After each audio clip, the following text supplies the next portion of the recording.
la Post-it-Foire, ça a commencé par un petit battle improvisé avec Mattel, nos voisins.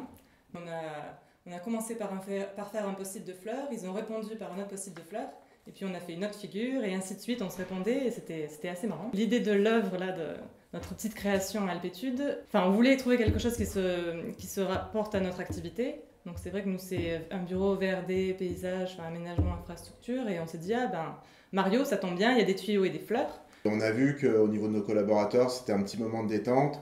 Et c'est vrai qu'on vit sur cette année 2019 une période de production un peu intense.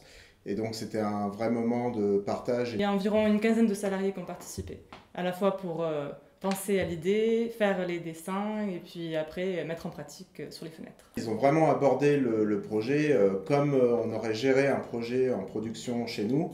Il y a eu une phase de conception, de réflexion sur le projet. Donc il y a eu un peu de brainstorming sur la thématique qui allait être abordée. Ensuite, il y a vraiment eu une période de mesure sur la façade pour mesurer l'ensemble des fenêtres et voir la surface qui était disponible. C'est vrai que dans notre bureau, on fait aussi du dessin, donc on s'est appuyé sur un logiciel AutoCAD pour dessiner à l'échelle notre création.